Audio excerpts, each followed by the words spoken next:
Hello and welcome to another episode of CrankIt by the Gearhead Bureau.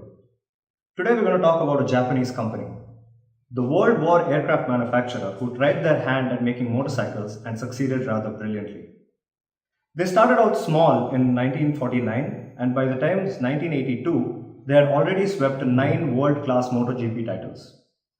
And the same pure thoroughbred pedigree of racing gave birth to another motorcycle in 2013, and that was this. The Kawasaki Z800.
I'll just cut to the chase.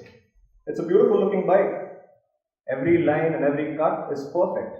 It's carefully crafted to make the bike look really beautiful. It has a sharper nose, it has a higher tail, and of course we can't forget the Z twin tail lamps. The middleweight Z800 is also reasonably priced. It doesn't burn a very big hole in your pocket. But nobody buys the Z800 because it looks pretty or it's easy on the pockets or even because it has an ample 17-liter fuel tank. You buy a Z800 so you can do this.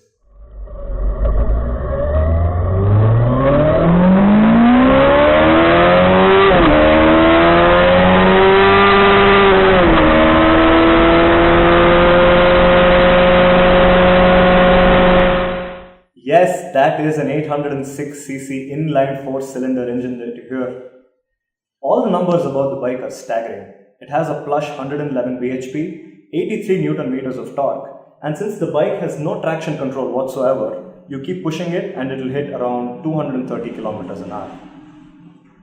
Well, the weight of the bike is staggering as well. It weighs a whopping 231 kilograms, which is roughly 10 kilos heavier than its bigger brother Z1000. But despite the heavy weight of the bike, it manages to do 0 to 100 kilometers an hour in about 3.5 seconds.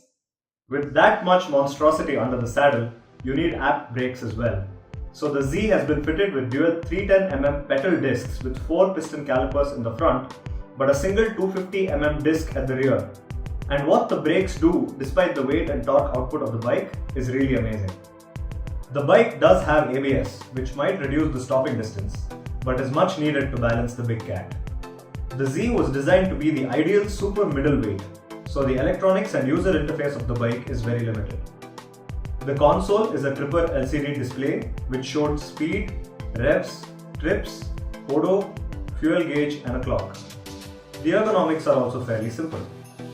And of course, then there's the soundtrack. It's just pure 4-cylinder symphony.